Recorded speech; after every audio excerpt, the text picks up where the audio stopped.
ಪ್ರಿಯ ವಿದ್ಯಾರ್ಥಿಗಳಿಗೆ ಸ್ವಾಗತ. ಈ ದಿನ ನಾವು ದರ್ಪಣ ಬಿಂಬ ಅಂದರೆ ಮಿರರ್ ಇಮೇಜ್ ಬಗ್ಗೆ ತಿಳಿದುಕೊಳ್ಳೋಣ. ಇತ್ತೀಚಿನ NMS ಮತ್ತು NTSC ಪರೀಕ್ಷೆಗಳನ್ನು ಮತ್ತು ಇನ್ನಿತರೆ ಯಾವುದೇ ಸ್ಪರ್ಧಾತ್ಮಕ ಪರೀಕ್ಷೆಗಳನ್ನು ಗಮನಿಸಿದರೆ ಈ ದರ್ಪಣ ಬಿಂಬದ ಮೇಲೆ ಅತಿ ಹೆಚ್ಚು ಪ್ರಶ್ನೆಗಳು ಬರ್ತಾ ಇವೆ. ಹಾಗಾಗಿ ಇದರ ಹಿಂದಿರುವಂಥ ಟ್ರಿಕ್ಸ್ ಮತ್ತು ಲಾಜಿಕ್ಗಳನ್ನು ಈ ಒಂದು ವಿಡಿಯೋದಲ್ಲಿ ತಿಳಿದುಕೊಳ್ಳೋಣ.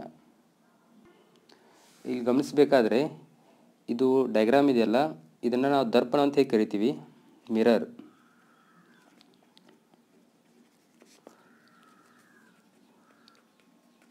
ಇದು ಮಿರರ್. ಇದೇನು ಶೇಡ್ ಮಾಡಿದಾರಲ್ಲ, ಈ ಶೇಡ್ ಮಾಡಿದ ಭಾಗವನ್ನು ಏನು ಕರಿತೀವಿ ಅಂದರೆ ಇದು ಮೆಟಲ್ ಫಿನಿಶಿಂಗ್. ಇದು ಇಲ್ಲಿ ಏನಾಗಿರುತ್ತೆ, ಈ ಭಾಗದಲ್ಲಿ ಪ್ರತಿಬಿಂಬ ಉಂಟಾಗುತ್ತೆ. ವಸ್ತು ಇದು ಶೈನಿಂಗ್ ಪಾರ್ಟ್ ಇದೆ, ಅಂದರೆ ಇದು ಪ್ರತಿಫಲಿಸುವ ಭಾಗ.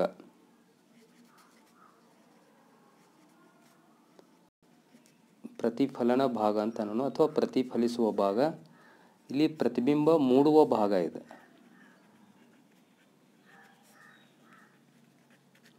ಹಾಗಾಗಿ ಇದು ಪ್ರತಿಫಲನದ ಭಾಗ ಇಲ್ಲಿರೋದ್ರಿಂದ ವಸ್ತು ಯಾವಾಗಲೂ ಇಲ್ಲೇ ಇರುತ್ತೆ. ವಸ್ತು ಆಬ್ಜೆಕ್ಟ್ ಈಸ್ ಪ್ಲೇಸ್ಡ್ ಹಿಯರ್. ವಸ್ತು ಇಲ್ಲಿದ್ದರೆ ಅದರ ಪ್ರತಿಬಿಂಬವು ನಮ್ಮ ಪೇಪರ್ನಲ್ಲಿ ನಾವೇನು ಮಾಡಬೇಕಾಗತ್ತಂದ್ರೆ ಈ ಭಾಗದಲ್ಲಿ ಪ್ರತಿಬಿಂಬ ಈ ಭಾಗದಲ್ಲಿ ಮೂಡುತ್ತೆ.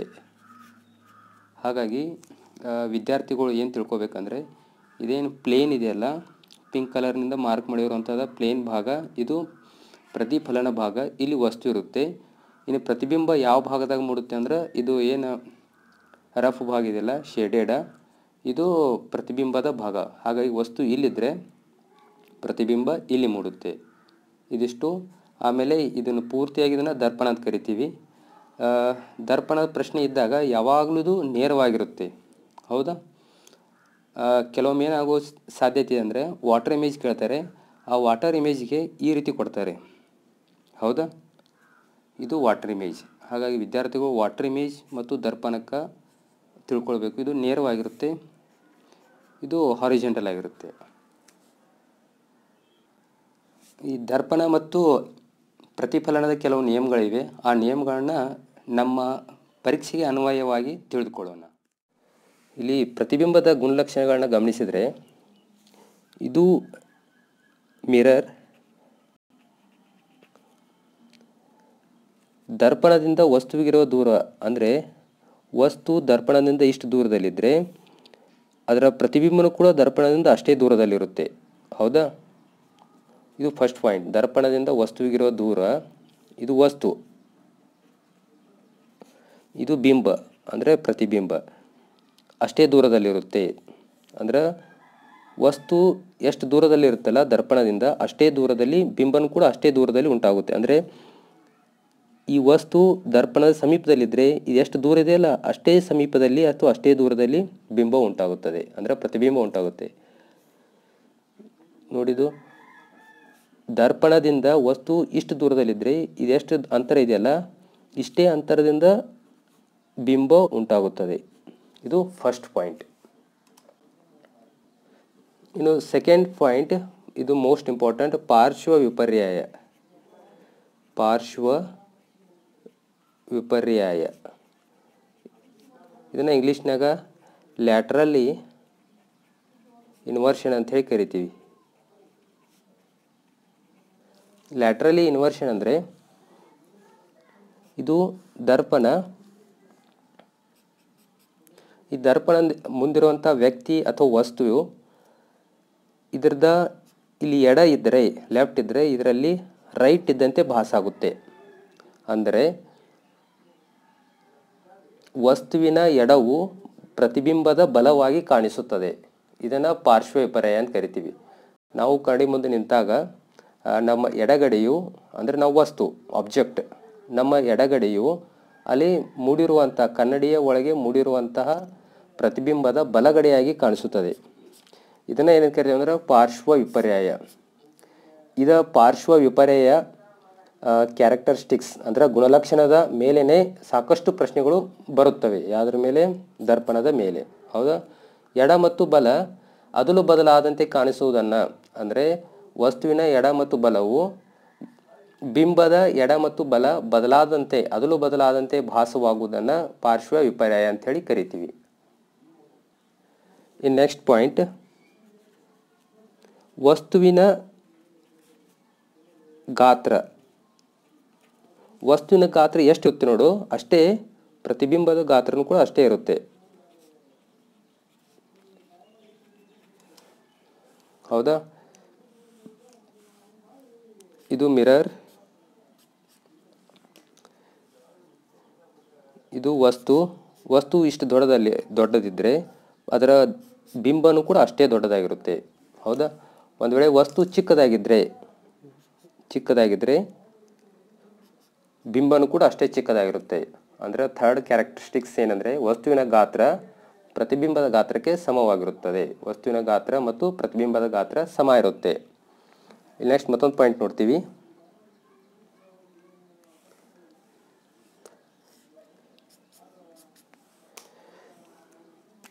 ಇಲ್ಲಿ ನೇರವಾದ ರೇಖೆ ಇದ್ದರೆ ಇಲ್ಲೂ ಕೂಡ ಅಷ್ಟೇ ದೂರದಲ್ಲಿ ನೇರವಾದ ರೇಖೆ ಇರುತ್ತೆ. ಹೌದಾ? ಈ ರೇಖೆ ಜೊತೆಗೆ ಈ ರೀತಿ ಗೋಲಾಕಾರದಲ್ಲಿದ್ದರೆ ಇದನ್ನು ಪಾಯಿಂಟ್ ಮಾಡ್ತೀನಿ ನಾನು. ಇಲ್ಲಿ ಇದು ಎ, ಇದು ಬಿ, ಆಮೇಲೆ ಸಿ ಅನ್ನು ಗುರುತಿಸ್ತೀನಿ. ಹೌದಾ? ನಾವು ಗಮನಿಸಬೇಕಾದ್ರೆ ಇದು ನೇರವಾಗಿದ್ದರೆ ನೋಡ್ರಿ, ಇದು ದರ್ಪಣದಿಂದ ಎಷ್ಟು ದೂರದಲ್ಲಿದೆ ಅಷ್ಟೇ ದೂರದಲ್ಲಿ ಇದು ವಸ್ತು. ಹೌದಾ? ಇದು ವಸ್ತು, ಇದು ಬಿಂಬ ಅಂದರೆ ಪ್ರತಿಬಿಂಬ, ಇಮೇಜ್. ಇದು ಆಬ್ಜೆಕ್ಟ್, ಇದು ಇಮೇಜ್. ಇಲ್ಲಿ ಗಮನಿಸಬೇಕಾದ್ರೆ ಇದು ಎ ಪಾಯಿಂಟ್. ಹೌದಾ? ಎ ಪಾಯಿಂಟ್ ದರ್ಪಣದಿಂದ ಎಷ್ಟು ದೂರದಲ್ಲಿದೆ ಬಿಂಬನೂ ಕೂಡ ಅಷ್ಟೇ ದೂರದಲ್ಲಿರುತ್ತೆ. ಹಾಗಾಗಿ ಇಲ್ಲಿ ಇದು ವೃತ್ತಾಕಾರ ಇದೆಯಲ್ಲ, ಇದು ಬಿ ಪಾಯಿಂಟ್. ಇದು ಬಿ ಪಾಯಿಂಟ್ಗೆ ಏನೂ ಸಮಸ್ಯೆ ಇಲ್ಲ. ಹೌದಾ? ಈ ವೃತ್ತಾಕಾರ ಏನಾಗಬೇಕು, ದರ್ಪಣ ಕಡೆದ ಮುಖ ಮಾಡಬೇಕು. ಹೌದಾ? ಹಾಗಾಗಿ ಇದು ಈ ರೀತಿ ಬರಬೇಕು. ಇಲ್ಲಿ ಪಾಯಿಂಟ್ ಏನಿದೆ ಸಿ, ಈ ರೀತಿ. ಹಾಗಾಗಿ ಇದರ ಎಡ ಮತ್ತು ಬಲವನ್ನು ನಾವೇನು ಮಾಡಬೇಕಾಗುತ್ತೆ, ಗಮನಿಸಿ ವಸ್ತುವಿಗೆ ತಕ್ಕ ಹಾಗೆ ನಾವು ಬಿಂಬವನ್ನು ರೂಪಿಸಬೇಕಾಗುತ್ತೆ. ಇಲ್ಲೊಂದು ರೇಖೆ ಈ ರೀತಿಯಾಗಿದೆ. ಹೌದಾ? ಇಲ್ಲಿ ಉಂಟಾಗಿರುವ ಕೋನ ಏನಂತ ಕರಿತೀವಿ ಅಂದರೆ ಇದು ಪತನ ಕೋನ. ಇದು ಪತನ ಕೋನ. ನೋಡಿದು ಪ್ರತಿಫಲನದ ಭಾಗ ಮತ್ತು ಕಿರಣ ಇವುಗಳ ಮಧ್ಯೆ ಉಂಟಾಗುವ ಕೋನ ಪತನ ಕೋನ. ಇಲ್ಲಿ ಎರೋ ಮಾರ್ಕ್ ಇದೆಯಲ್ಲ, ಈ ಎರೋ ಮಾರ್ಕ್ನಿಂದ ಪ್ರಾರಂಭಿಸಬೇಕು. ಆಮೇಲೆ ಇಲ್ಲಿ ಉಂಟಾಗಿರೋ ಕೋನನು ಸೇಮ್ ಇರಬೇಕು. ನೋಡಿ, ಈ ಕೋನನು ಕೂಡ ಸೇಮ್ ಇರುತ್ತೆ. ಅಂದರೆ ಇದು ಪ್ರತಿಫಲಿತ ಕೋನ. ಯಾವುದು ಇಲ್ಲಿದೆ, ಈ ನಾ ಎರೋ ಮಾರ್ಕ್ ಮಾಡ್ಯಾನಲ್ಲ, ಈ ಕೋನ, ಇವೆರಡು ಸಮವಾಗಿರುತ್ತವೆ. ಅಂದರೆ ಪತನ ಕೋನ ಮತ್ತು ಪ್ರತಿಫಲನ ಕೋನ ಎರಡು ಸಮ ಆಗಿರುತ್ತೆ. ಆಮೇಲೆ ಎರೋ ಮಾರ್ಕ್ನು ಕೂಡ ಈ ಏನದು ವಸ್ತುವಿನ ಕಡೆ ಮುಖ ಮಾಡಿರಬೇಕು. ವಸ್ತು ಅಥವಾ ಇದು ಮಿರರ್ ಕಡೆ ಮುಖ ಮಾಡಿರ್ಬೇಕು, ದರ್ಪಣದ ಕಡೆನೇ ಮುಖ ಮಾಡಿರ್ಬೇಕು. ಇದೊಂದು ಪಾಯಿಂಟ್. ಅಂದರೆ ಇಲ್ಲಿ ಇದು ಮಿರರ್. ಒಂದು ವೇಳೆ ಕಿರಣ ಈ ರೀತಿಯಾಗಿ ಇದೆಯಾ ತಿಳ್ಕೊರು ಒಂದು ವೇಳೆ. ಹೌದಾ? ಒಂದು ಕಿರಣ, ಇದು ವಸ್ತು, ದರ್ಪಣ ಮುಂದೆ ಈ ರೀತಿಯಾಗಿದ್ರೆ ಇಲ್ಲಿ ಎಷ್ಟು ದೂರ ಬಿಡಬೇಕು, ವಸ್ತುವಿನಿಂದ ಇಷ್ಟೇ ದೂರದಲ್ಲಿರಬೇಕು ಅದು ಬಿಂಬನೂ ಕೂಡ. ಆಮೇಲೆ ಈ ರೀತಿಯಾಗಿ ಉಂಟಾಗುತ್ತೆ. ಅಂದರೆ ಇದು ವಸ್ತು ಮಿರರ್ನಿಂದ ಹೊರಗಡೆ ಹೋಗ್ತಾ ಇದೆ. ಹಾಗಾಗಿ ಈ ಬಿಂಬನೂ ಕೂಡ, ಅಂದರೆ ಇದು ಇಮೇಜ್ ಇದೆ, ಇದು ಇಮೇಜ್, ಇದು ಆಬ್ಜೆಕ್ಟ್. ಆಬ್ಜೆಕ್ಟ್ ಅಂದರೆ ವಸ್ತು, ಇದು ಪ್ರತಿಬಿಂಬ. ಹಾಗಾಗಿ ಈ ವಸ್ತುವು ದರ್ಪಣದಿಂದ ಹೊರಗೆ ಹೋಗ್ತಾ ಇದ್ರೆ ಇಲ್ಲಿ ಉಂಟಾಗುವಂಥ ಪ್ರತಿಬಿಂಬನೂ ಕೂಡ ದರ್ಪಣದಿಂದ ಹೊರಗೆ ಹೋಗ್ತಾ ಇರಬೇಕು. ಇಲ್ಲಿ ಗಮನಿಸಿದರೆ ವಸ್ತು ದರ್ಪಣಕ್ಕೆ ಒಳಗೆ ಬರ್ತಾ ಇದ್ದರೆ ಆನಂತರ ಪ್ರತಿಬಿಂಬನೂ ಕೂಡ ದರ್ಪಣದ ಒಳಗೆ ಬರಬೇಕಾಗುತ್ತೆ. ಅಂದರೆ ನಾವು ತಿಳ್ಕೊಳ್ಳುವಂಥ ಒಂದು ಪಾಯಿಂಟ್ಸ್ ಅಷ್ಟೇ ಇದು. ಇದರಲ್ಲಿ ಇರುವಂಥ ಲಾಜಿಕ್ ಏನಂದರೆ ಇದು ಪತನ ಕೋನವು ಪ್ರತಿಫಲನ ಕೋನಕ್ಕೆ ಸಮ ಇರುತ್ತೆ. ಅದನ್ನೇ ನಾವು ಇದನ್ನು ವೃದ್ಧಿಸಿದ್ರೆ, ಈ ರೀತಿ ವೃದ್ಧಿಸಿ ಇದನ್ನು ಡಾಟೆಡ್ ಲೈನ್ ಸೇರಿಸಿದರೆ ಇಲ್ಲಿ ಉಂಟಾಗುವ ಕೋನ ಮತ್ತು ಇಲ್ಲಿ ಉಂಟಾಗುವ ಕೋನ ಸಮ ಆಗಿರುತ್ತೆ. ಇದಿಷ್ಟೇ ಪಾಯಿಂಟ್ ಇದೆ. ಇಲ್ಲೊಂದು ಚಾರ್ಟ್ ಇದೆ, ಇದು ಮಿರರ್ ಇಮೇಜಸ್. ಹೌದಾ? ಇದರಲ್ಲಿ ಡಿಜಿಟ್ಸ್, ಸಂಖ್ಯೆಗಳು, ಅಲ್ಫಾಬೆಟ್ ಕ್ಯಾಪಿಟಲ್ ಲೆಟರ್ಸ್ ಮತ್ತು ಅಲ್ಫಾಬೆಟ್ ಸ್ಮಾಲ್ ಲೆಟರ್ಸ್ ಇವುಗಳನ್ನ ಗಮನಿಸೋಣ. ಇಲ್ಲಿ ಮೊದಲಿಗೆ ಸಂಖ್ಯೆಗಳನ್ನು ಗಮನಿಸಿದರೆ ಇದು 0 ಆ್ಯಸ್ ಇಟ್ ಈಸ್, ಹೇಗಿದೆಯೋ ಹಾಗೇ ಇದೆ. ಹೌದಾ? ಅದೇ ರೀತಿಯಲ್ಲಿ ನಾವು ಒಂದನ್ನು ಗಮನಿಸಿದರೆ ಒಂದು ಈ ರೀತಿಯಾಗಿ ಬರೋದು, ಮೇಲೆ ಒಂದು ಎರೋ ಮಾರ್ಕ್ ಇರ್ತಿದೆ, ಹಾಫ್ ಎರೋ ಮಾರ್ಕ್.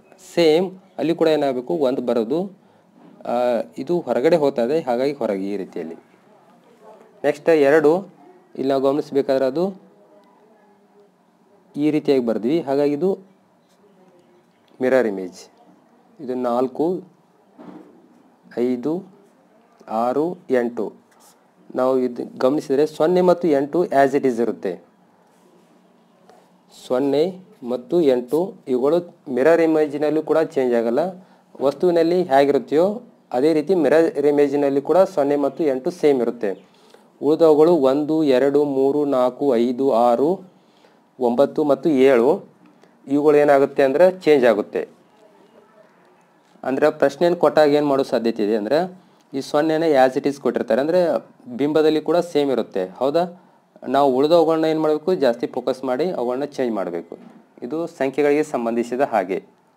ಇಲ್ಲಿ ನಾವು 4ಅನ್ನು ಗಮನಿಸಿದರೆ ಇದು 4 ಈ ರೀತಿಯಾಗಿದೆ. ಹೌದಾ, ಹಾಗಾಗಿ ಇದು ನೇರವಾದ ರೇಖೆ ಇದೆಯಲ್ಲ, ಈ ಮೊದಲಿಗೆ ನೇರವಾದ ರೇಖೆ, ಆ ನಂತರ ಇದು ಮುಂಚಾಚದ ಭಾಗ ಹೊರಗಡೆ ಹೋಗ್ತಾ ಇದೆ, ಹಾಗಾಗಿ ಇದನ್ನ ಹೊರಗಡೆ ಈ ರೀತಿ ಬರಿಬೇಕು. ಹೌದಾ, ಆ ನಂತರ ಈ 5ಅನ್ನು ಗಮನಿಸಿದರೆ ಈ 5 ಇದೇನು ಅರ್ಧ ವೃತ್ತಾಕಾರ ಇದೆಯಲ್ಲ, ಅದು ಎಡಗಡೆ ಮುಖ ಮಾಡಿದೆ ಹೊರಗಡೆ, ಹಾಗಾಗಿ ಮೊದಲು ಹೊರಗಡೆ ಅದನ್ನು ಬರ್ಕೊಳ್ಬೇಕು. ಆನಂತರ ಇದು ಕೂಡ ಹೊರಗಡೆ ಇದೆ, ಹೊರಗಡೆ. ಆನಂತರ ಇದು ಮುಂದಿನ ಗೆರೆ ಒಳಗೆ ಬರ್ತಾ ಇದೆ, ಹಾಗಾಗಿ ಹೀಗೆ. ಅಂದರೆ ನಾವು ಅದನ್ನ ಆ ರೀತಿ ಒಂದು ಕಾನ್ಸೆಪ್ಟ್ ಕ್ಲಿಯರ್ ಮಾಡಿಕೊಂಡ್ರೆ ಈಸಿ ಆಗುತ್ತೆ. ಇನ್ನು ಕ್ಯಾಪಿಟಲ್ ಲೆಟರ್ಸ್ ಬಂದರೆ ಇಲ್ಲಿ ಇದು ಎ ಆ್ಯಸ್ ಇಟ್ ಈಸ್ ಇರುತ್ತೆ. ಹೌದಾ, ಕ್ಯಾಪಿಟಲ್ ಲೆಟರ್ಸ್ನಲ್ಲಿ ಒಟ್ಟು 11 ಅಕ್ಷರಗಳು ಸೇಮ್ ಅದೇ ರೀತಿ ಇರುತ್ತೆ. ಹೌದಾ, ಯಾವುದಂದರೆ ಎ, ಎಚ್, ಐ, ಆನಂತರ ಎಮ್, ಆಮೇಲೆ ಓ, ಅದೇ ರೀತಿ ಟಿ, ಅದೇ ರೀತಿ U, V, W, X, Y. ಇವು 11 ಲೆಟರ್ಸ್, ಕ್ಯಾಪಿಟಲ್ ಲೆಟರ್ಸ್ನಲ್ಲಿ 11 ಲೆಟರ್ಸ್ ಮಿರರ್ ಇಮೇಜ್ನಲ್ಲಿ ಕೂಡ ಸೇಮ್ ಮತ್ತು ಪ್ರತಿಬಿಂಬದಲ್ಲಿ ಕೂಡ ಅದೇ ಏನು ವಸ್ತುವಿನಲ್ಲಿ ಕೂಡ ಸೇಮ್ ಇರುತ್ತೆ ಮತ್ತು ಪ್ರತಿಬಿಂಬದಲ್ಲಿ ಕೂಡ ಸೇಮ್ ಇರುತ್ತೆ. ಯಾವುದಂದ್ರೆ 11 capital letters A, H, I, M, O, T, U, V, W, X, Y. ಇವು 11 ಲೆಟರ್ಸ್ ಪ್ರತಿಬಿಂಬ ಮತ್ತು ವಸ್ತು ಎರಡರಲ್ಲಿ ಕೂಡ ಸೇಮ್ ಇರುತ್ತೆ, ಇವು ಚೇಂಜ್ ಆಗಲ್ಲ. ಇನ್ನು ಸ್ಮಾಲ್ ಲೆಟರ್ಸ್ ಬಂದರೆ ಇದರಲ್ಲಿ 1, ಇದು 2, I, L, V, W, X. ಅಂದರೆ ಇದರಲ್ಲಿ ಇದು ಓ. 6 ಲೆಟರ್ಸ್ ಏನಿದೆ ಅಂದರೆ ಅನ್ಚೇಂಜ್ಡ್, ಅವು ವಸ್ತು ಮತ್ತು ಪ್ರತಿಬಿಂಬ ಎರಡರಲ್ಲಿ ಕೂಡ ಸೇಮ್ ಇರುತ್ತೆ. ಯಾವುದು I, L, O, V, W, X ಇವುಗಳು ಅನ್ಚೇಂಜ್ಡ್, ಯಾವುದೇ ವಸ್ತುವಿನಲ್ಲಿ ಚೇಂಜ್ ಆಗಲ್ಲ, ಅದೇ ರೀತಿ ಪ್ರತಿಬಿಂಬದಲ್ಲಿ ಕೂಡ ಚೇಂಜ್ ಆಗಲ್ಲ. ಇವನ್ನಿಷ್ಟು ಗಮನಿಸಿಕೊಂಡ ನಾವೇನು ಮಾಡ್ಬೋದು ಅಂದರೆ ಮಿರರ್ ಇಮೇಜನ್ನು ಈಸಿಯಾಗಿ ಸಾಲ್ವ್ ಮಾಡ್ಬೋದಾಗಿದೆ. ವಿದ್ಯಾರ್ಥಿಗೆ ಒಂದು ಕ್ಷಣ ಇದನ್ನೆಲ್ಲ ನೋಡ್ಕೊಳ್ಳಿ ಅಥವಾ ನೋಟ್ ಮಾಡ್ಕೊಳ್ಳಿ.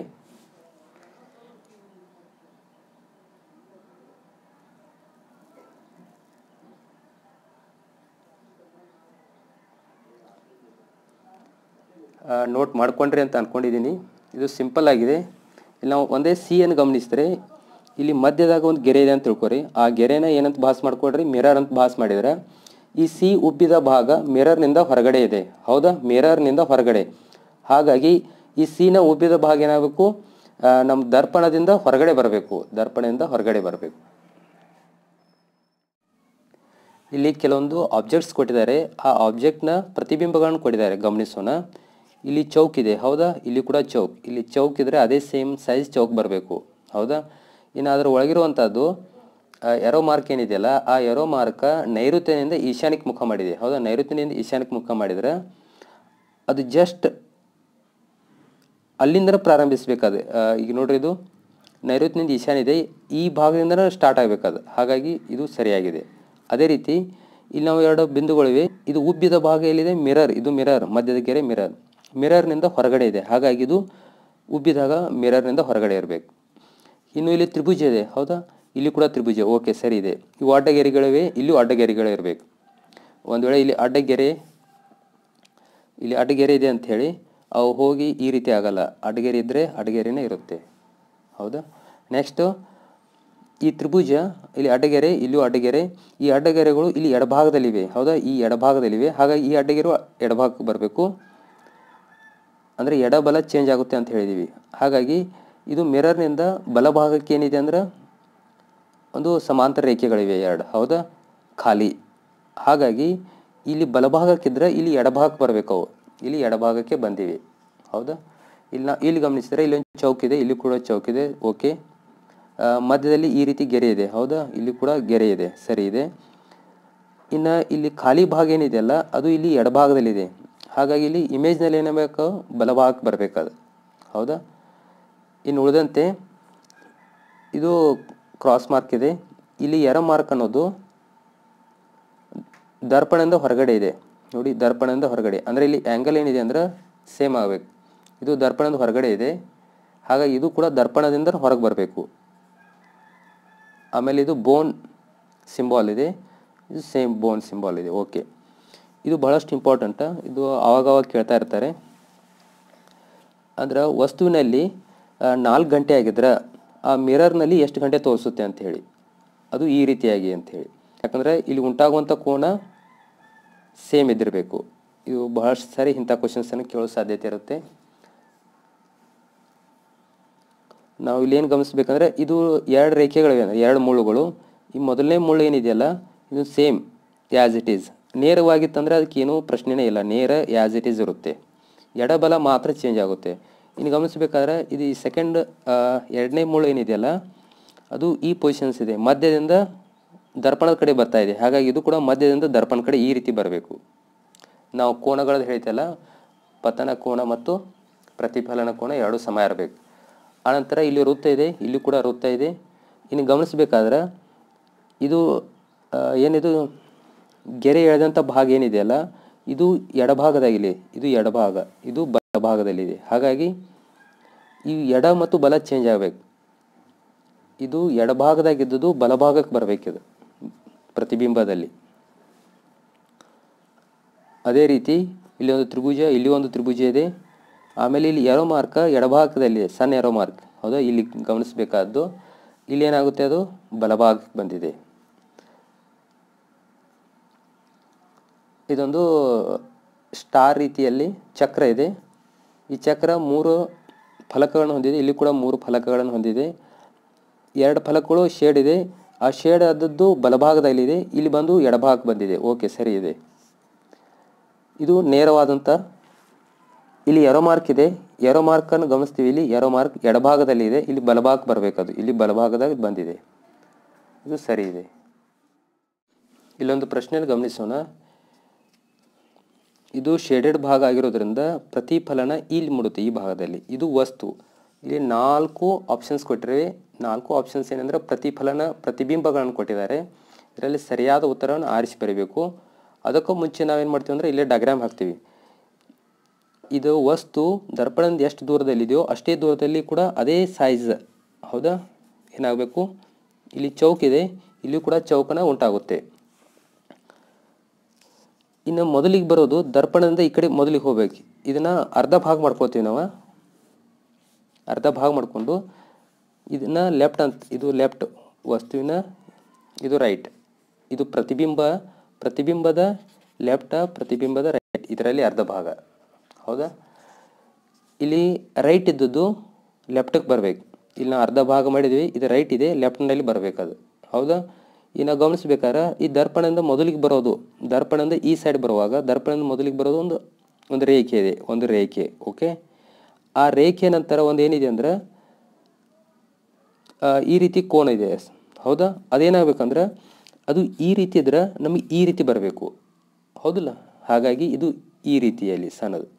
ಆಮೇಲೆ ಇದು ಈ ಕಡೆ ಹೊರಗಡೆ ಹೋಗಿದೆ, ಅಂದ್ರೆ ರೈಟ್ನಿಂದ ಲೆಫ್ಟಿಗೆ ಹೋಗಿದೆ. ಹೌದಾ? ದರ್ಪಣದಿಂದ ಹೊರಗಡೆ ಹೋಗಿದೆ, ಅಂದರೆ ಇಲ್ಲಿಯೂ ಕೂಡ ಈ ದರ್ಪಣದಿಂದ ಹೊರಗೆ ಹೋಗ್ಬೇಕು, ದರ್ಪಣದಿಂದ ಹೊರಗೆ ಈ ರೀತಿ ಹೋಗ್ಬೇಕು. ನೋಡಿ, ಈ ರೀತಿಯಲ್ಲಿ ಯಾವುದಾದ್ರೂ ಇದೆಯಾ? ಆನಂತರ ಇಲ್ಲಿ ಆಪ್ಷನ್ಸ್ ನೋಡಿದರೆ ಇದಂತೂ ಆಗಲಿಕ್ಕೆ ಸಾಧ್ಯ ಇಲ್ಲ. ಹೌದಾ? ಯಾಕಂದರೆ ನಮ್ಮ ಡಯಾಗ್ರಾಮ್ ಈ ರೀತಿ ಬರ್ತಾ ಇದೆ. ಈ ನೆಕ್ಸ್ಟ್ ಗೆರೆ ಏನಿದೆ, ಇದು ಲೆಫ್ಟ್ನಲ್ಲಿದೆ, ಅದು ರೈಟ್ನಲ್ಲಿ ಬರಬೇಕು. ಇದು ನೇರವಾದ ಗೆರೆ ಇದೆ, ನೇರವಾಗಿ ಈ ರೀತಿ. ಹೌದಾ? ಇನ್ನೇನಿದೆ ಅಂದರೆ ಈ ಸೈಡ್ ಹಿಂಗೆ ಬರೋಣ ಈ ಕಡೆ, ಹೌದಾ? ನೋಡಿದ್ದು ಬಂದು ಒಳಗೆ ಹೋಗಿ ಆನಂತರ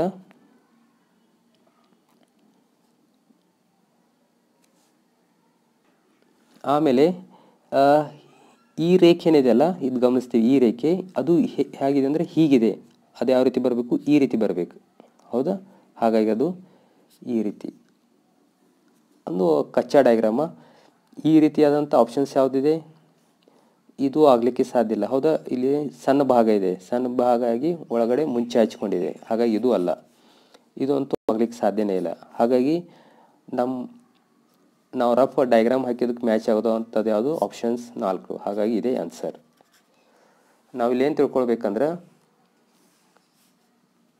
ಇದು ದರ್ಪಣ. ಈ ದರ್ಪಣ ಆದ್ರೆ ಇಲ್ಲಿ ರೇಖೆ ಈ ರೀತಿ ಬರ್ತಾ ಇದ್ರೆ ಅಂದ್ರೆ ಫಲನ ಕೋನ ಮತ್ತು ಪತನ ಕೋನ ಇವೆರಡು ಸಮ ಇರಬೇಕು. ಹಾಗಿದ್ರೆ ಈ ಕೋನ ಅಥವಾ ಈ ರೇಖೆ ದರ್ಪಣದ ಎಡೆಗೆ ಬರ್ತಾ ಇದ್ರೆ ಅದು ಕೂಡ ದರ್ಪಣದಿಂದನೇ ಬರಬೇಕು. ಅದು ಈ ರೀತಿ ದರ್ಪಣದ ಎಡೆಗೇನೆ, ದರ್ಪಣದ ಕಡೆನೇ ಬರಬೇಕು. ಇಲ್ಲಿ ಉಂಟಾಗೋ ಕೋನ ಇದು ಎರಡು ಸಮ ಇರಬೇಕು. ಒಂದು ವೇಳೆ ಅದು ಈ ರೀತಿ ಇದ್ದರೆ ಅದು ಕೂಡ ಇದೇ ರೀತಿ ಇರಬೇಕು, ಹೌದಾ? ಇದಿಷ್ಟು ನಿಯಮಗಳು. ಹಾಗಾಗಿ ಆನ್ಸರ್ ಯಾವುದು? 4ನೇದು. ಇದು ಕ್ವಶನ್ 363. ಇಲ್ಲಿ ಗಮನಿಸಿದರೆ ಇದು ವಸ್ತು, ಇನ್ನು ಪ್ರತಿಬಿಂಬ ಇಲ್ಲಿ ಉಂಟಾಗಬೇಕು. ಇಲ್ಲಿ ಚೌಕಿದೆ, ಚೌಕನ ಉಂಟಾಗಬೇಕು. ಒಳಗಡೆ ವೃತ್ತಾಕಾರ ಇದೆ, ವೃತ್ತಾಕಾರ, ಹೌದಾ? ಎಲ್ಲ ಅದೇ ರೀತಿ ಇದೆ. ಇಲ್ಲಿ ಗಮನಿಸಿದರೆ ಈ ರೇಖೆಯನ್ನು ಗಮನಿಸೋಣ. ಈ ರೇಖೆ ದರ್ಪಣದ ಹೊರಗಡೆ ಹೋಗ್ತಾ ಇದೆ, ಹೌದಾ? ಹಾಗಾಗಿ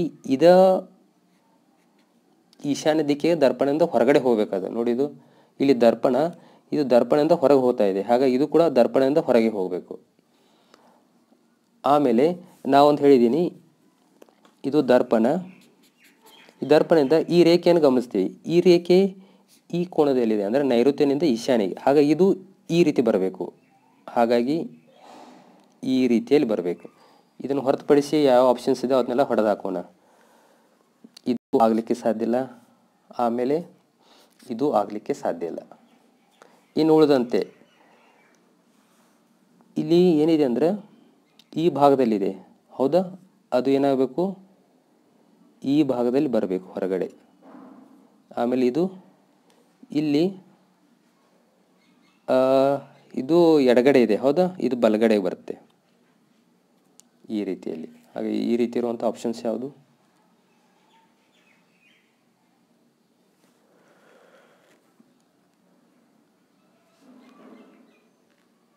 ಹಾಗಾಗಿ ನಮ್ಮ ಆನ್ಸರ್ ಏನಂದರೆ ಅದು ಆಪ್ಷನ್ 1 ರೈಟ್ ಆನ್ಸರ್. ಯಾಕಂದರೆ ಇದು ಎರೋ ಮಾರ್ಕ್ ಈ ಸೈಡ್ ಇದೆ, ಇದು ಕೂಡ ಆನ್ಸರ್ ಆಗಲಿಕ್ಕೆ ಸಾಧ್ಯ ಇಲ್ಲ. ಆಮೇಲೆ ಇದು ಎರೋ ಮಾರ್ಕ್ ಈ ಸೈಡ್ ಇದೆ, ಇದು ಕೂಡ ಆನ್ಸರ್ ಆಗಲಿಕ್ಕೆ ಸಾಧ್ಯ ಇಲ್ಲ. ಹಾಗಾಗಿ option 1 is the right answer. ಇಲ್ಲೊಂದು NTSA ಪ್ರಶ್ನೆ ಇದೆ, ನಾವು ಗಮನಿಸ್ತೀವಿ. ಇದು ದರ್ಪಣ ಶೇಡ್ ಮಾಡಿದ ಭಾಗ, ವಸ್ತು ಇಲ್ಲಿದೆ, ಇದು ಪ್ರತಿಫಲಿಸುವ ಭಾಗ. ಹಾಗಾಗಿ ವಸ್ತು ಇಲ್ಲಿದ್ರೆ ಇದೇ ಸಮ ಅಂತರದಲ್ಲಿ ಏನಿರುತ್ತೆ ಅಂದರೆ ಸೇಮ್ ಸೈಜಿನ ಪ್ರತಿಬಿಂಬ ಉಂಟಾಗುತ್ತೆ. ಇದು ಪ್ರತಿಬಿಂಬ, ಹೌದಾ?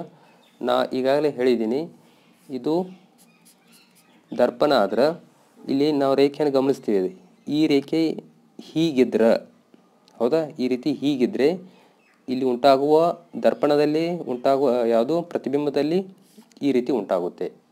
ಹಾಗಾಗಿ ನಾವು ಈ ರೇಖೆಯನ್ನು ಹೆಂಗೆ ಪ್ರತಿನಿಧಿಸ್ತೀವಿ ಅಂದ್ರೆ ಇದು ಎಷ್ಟು ದೂರದಲ್ಲಿ ಇದೆಯಲ್ಲ ನೋಡಿ, ಈ ದೂರ ಗಮನಿಸ್ಬೇಕು. ಇಷ್ಟೇ ದೂರದಿಂದ, ದರ್ಪಣದಿಂದ ಇಷ್ಟೇ ದೂರದಿಂದ ಇಲ್ಲಿಂದ ಪ್ರಾರಂಭಿಸಿ ಹೀಗೆ ಉಂಟಾಗಬೇಕಾದ ನೋಡಿ, ಈ ರೀತಿಯಲ್ಲಿ ಉಂಟಾಗಬೇಕು.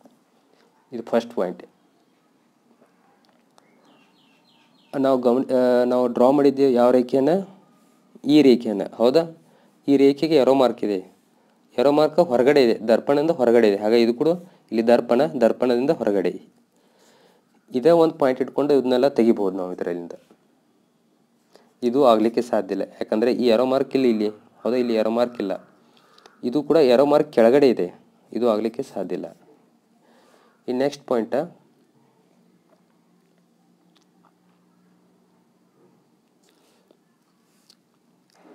ಆಯತವನ್ನು ತೆಗೆದುಕೊಳ್ಳೋಣ. ಈ ಆಯತ ದರ್ಪಣಕ್ಕೆ ಸಮೀಪದಲ್ಲಿದೆ, ಹಾಗಾಗಿ ಇದು ದರ್ಪಣಕ್ಕೆ ಇಲ್ಲೇ ಸಮೀಪದಲ್ಲಿ ಇಲ್ಲೇ ಬರಬೇಕು.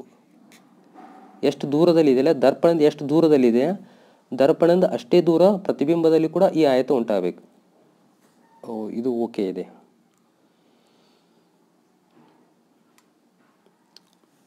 ಹಾಂ, ಇಲ್ಲಿ ದರ್ಪಣದಿಂದ ಒಂದು ಮಧ್ಯಭಾಗದಲ್ಲಿ ಇದು ವಸ್ತುವಿನ ಮಧ್ಯಭಾಗದ ಒಂದು ಅಡ್ಡಗೆರೆ ಇದೆ. ಹಾಗಾಗಿ ಇಲ್ಲಿ ಕೂಡ ಪ್ರತಿಬಿಂಬದಲ್ಲಿ ಒಂದು ಅಡ್ಡಗೆರೆಯನ್ನು ಹೇಳೋಣ.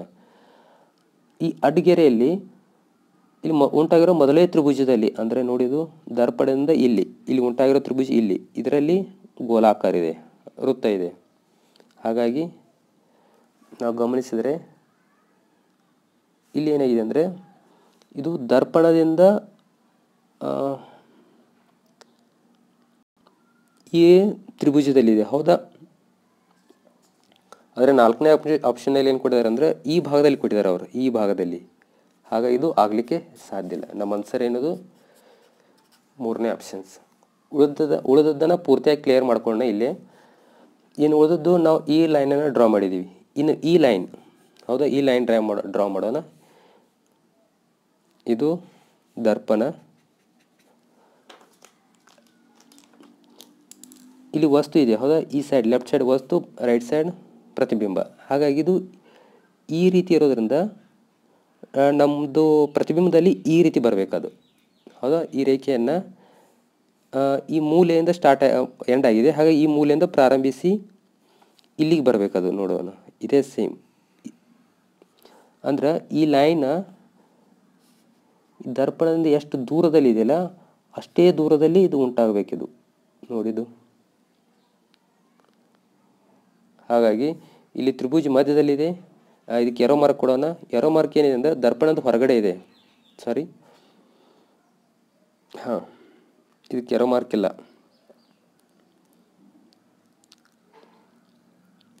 ಇನ್ನು ಇವೆರಡನ್ನು ಸೇರಿಸ್ಬೇಕು. ಈ ಲೈನನ್ನು ಸೇರಿಸುವಂಥ ರೇಖೆ ಅದು ದರ್ಪಣದಿಂದ ಹೊರಗೆ ಹೋಗ್ಬೇಕು. ಇದು ದರ್ಪಣದಿಂದ ಹೊರಗೆ ಹೋಗ್ತಾ ಇದೆ, ಹಾಗಾಗಿ ಇದು ಕೂಡ ದರ್ಪಣದಿಂದ ಹೊರಗೆ ಈ ರೀತಿ.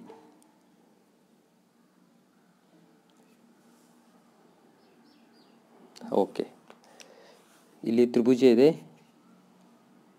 ಇಲ್ಲಿ 3 ಇದೆ. 3 ಏನಾಗಬೇಕು, ಎಡಗಡೆ ಇದೆ, ಇಲ್ಲಿ ಬಲಗಡೆ ಬರಬೇಕಿದೆ. ಈ 3 ಈ ರೀತಿಯಲ್ಲಿ. ಸರಿ, ನಮ್ಮೆಲ್ಲ ಕ್ರೈಟೇರಿಯಾಗಳನ್ನ ಇದು ಪೂರ್ಣ ಮಾಡಿದೆ. ಇಲ್ಲಿ ಚೌಕ ಇದೆ, ಚೌಕ ಇಲ್ಲಿಗೆ ಬರಬೇಕು. ಹಾಗೆ option 3 is the right answer. ಇಲ್ಲಿ 94ನೇ ಕ್ವಶನ್ ಇದೆ. ಇದು ವಸ್ತು ಪ್ರತಿಬಿಂಬನೂ ಕೂಡ ಇಷ್ಟೇ ದೂರದಲ್ಲಿ ಅದೇ ಸೈಜ್ನ ಒಂದು ವೃತ್ತ ಉಂಟಾಗಬೇಕು. ನಾವು ಈಗಾಗಲೇ ಗಮನಿಸಿದ್ದೀವಿ, ಇಲ್ಲಿ ಪಿ ಇದೆ, ಹೌದಾ? ಪಿ ಈ ರೀತಿ ಇದ್ರೆ ಅದು ಯಾವ ರೀತಿ ಉಂಟಾಗಬೇಕು, ಗೆರೆ ಈ ರೀತಿ ಉಂಟಾಗಬೇಕು ಅದು. ಹಾಗಾಗಿ ಪಿ ಆ ರೀತಿ ಎಲ್ಲಿದೆ ಅಂತ ಗಮನಿಸೋಣ. ಇಲ್ಲಿದೆ, ಓಕೆ, ಸರಿ ಇದೆ. ಇಲ್ಲಿಯೂ ಇದೆ, ಸರಿ ಇದೆ. ಇಲ್ಲಿ ಬಿ ಅಂತ ಹೇಳ್ಕೊಡಿದ್ದಾರೆ, ಅದು ಹೌದಾ? ಪಿನ ಮಿರರ್ ಇಮೇಜ್, ಇದು ವಸ್ತು ಪಿನ ಮಿರರ್ ಇಮೇಜ್ ಈ ರೀತಿ ಆಗುತ್ತೆ. ಹಾಗಾಗಿ ಇದು ಆಗಲಿಕ್ಕೆ ಸಾಧ್ಯ ಇಲ್ಲ. ಇದು ಆಗೋ ಸಾಧ್ಯತೆ, ಇದು ಆಗೋ ಸಾಧ್ಯತೆ ಇದೆ. ಇಲ್ಲಿ ಗಮನಿಸಿದರೆ ಈ ಪಿನ ಕೆಳಗೆ ಎರೋ ಮಾರ್ಕ್ ಇಲ್ಲ ಇಲ್ಲಿ, ಹೌದಾ? ನೇರವಾಗಿದ್ದರೆ ನೇರವಾಗಿ ಬರುತ್ತೆ. ಎಡ ಮತ್ತು ಬಲ ಮಾತ್ರ ಮಿರರ್ ಇಮೇಜ್ನಲ್ಲಿ ಚೇಂಜ್ ಆಗುತ್ತೆ. ನೇರವಾದ ವಸ್ತುಗಳು ನೇರವಾಗಿ ಇರುತ್ತೆ. ಹಾಗಾಗಿ ಇಲ್ಲಿ ಎರೋ ಮಾರ್ಕ್ ಇಲ್ಲ, ವಸ್ತುವಿನಲ್ಲಿ ಎರೋ ಮಾರ್ಕ್ ಕೊಟ್ಟಿದ್ದಾರೆ. ಹಾಗಾಗಿ ಇದು ಕೂಡ ಆಪ್ಷನ್ ಆಗಲಿಕ್ಕೆ ಸಾಧ್ಯ ಇಲ್ಲ. ಇನ್ನು ಉಳಿದಂತೆ ಇವೆರಡನ್ನ ಗಮನಿಸೋಣ.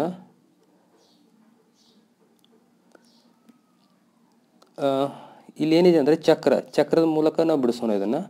ಈ ಇದನ್ನು ವೃತ್ತವನ್ನು ಏನು ಮಾಡೋಣ ಅಂದ್ರೆ ಎಕ್ಸಾಕ್ಟ್ ಅರ್ಧ ಭಾಗ ಮಾಡ್ಕೋಣ. ಇದು ಎಲ್ ಲೆಫ್ಟ್ ಸೈಡ್, ಇದು ರೈಟ್ ಸೈಡ್. ಎಡ ಮತ್ತು ಬಲಗಳು ವಸ್ತುವಿನಲ್ಲಿ ಚೇಂಜ್ ಆಗಬೇಕು. ಇದು ಆರ್ ಏನು ಬರಬೇಕು, ಇದು ಎಲ್, ಇದು ಆರ್.